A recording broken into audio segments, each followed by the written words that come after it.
Well, let's get you more perspective now on the state of the pandemic and the Omicron variant. Joining me now is Dr. Aditi Nerurkar. She's a physician at Harvard Medical School. Thank you for joining me. Thanks for letting me be here.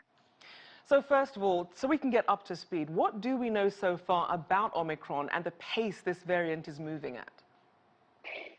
So at this point, we have more questions than answers. We are learning in real time, and it's an evolving situation. We have questions about transmissibility, comparing the Omicron variant to the Delta variant, and questions about whether or not vaccines are effective, and contagiousness. So right now, things are looking promising in terms of a few things. Vaccines, if people are fully vaccinated and boosted, they are likely going to be protected from severe illness, even when faced with the Omicron variant. So that is very reassuring. Though we are seeing in South Africa and other parts of the world breakthrough cases, very little severe illness, and we think that the vaccines will hold up. So is it still too early to know about who's most at risk and how its potency compares to the Delta variant? It is a little bit too early to tell the transmissibility and contagiousness of the Omicron variant compared to the Delta variant. But ultimately, this is still COVID-19 and a new variant. So we know that, like other variants, we know that those who are more at risk with COVID-19 are elderly, those who are immunocompromised, and people with chronic medical conditions.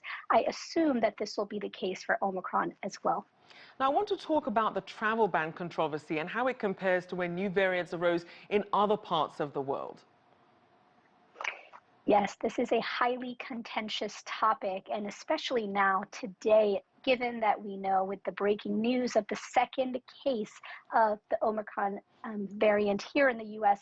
was identified in Minneapolis, of the person who had gone to New York City on November 19th to 21st, so prior to the travel ban being instated and with no travel history. So that tells us that the travel ban was instated after the community transmission was already happening, and most likely even after that the global community knew about the variant. So the travel ban right now, what would be much more effective, of course, is to test travelers coming into the U.S. and perhaps even test domestic travel and lift the travel ban.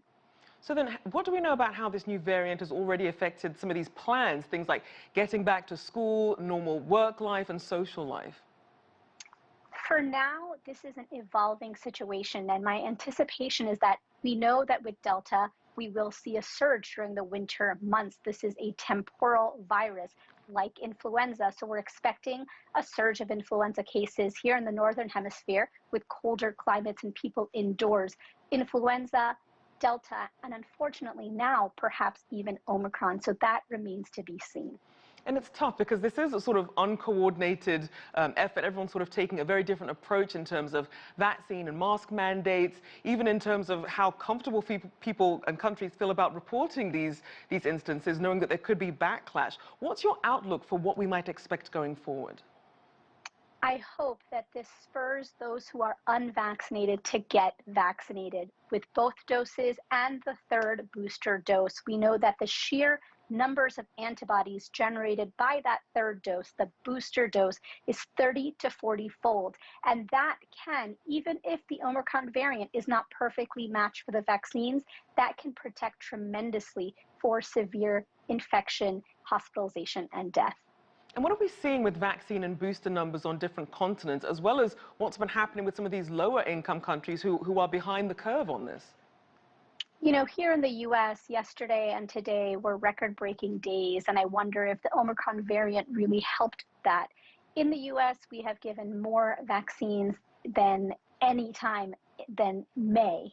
May was the last time that we saw these numbers, so that includes primary vaccination, so first-time vaccines, second doses, third doses, and the boosters, and in kids. So this is a very promising thing. For global vaccine equity, we have much more work to do. We know in the lowest income countries, we are not going to be seeing vaccines until 2023, and I hope that we can make that change. And what about the focus on treatments then? If someone does end up with COVID, what's the latest on antivirals and who they're most useful for? So this is a great question. And again, evolving data in the face of the Omicron variant. We think that the vaccines, especially with the booster dose, that third dose, will be protective from severe illness, hospitalization, and death, or rather we hope that, and we would be very surprised to not see that outcome in terms of protection for those three metrics, though we may see immune evasion for mild cases like we're seeing in South Africa. For the oral antiviral tablets that are going to be coming to market next year, that is also very promising in fighting the Omicron variant and the other variants, of course.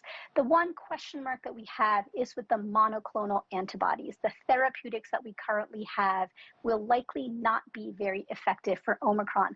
All the more reason to vaccinate to prevent getting COVID in the first place. Primary prevention, upstream interventions like vaccinations, masking, ventilation, social distancing, all of the things that we've talked about before with Delta still apply to Omicron.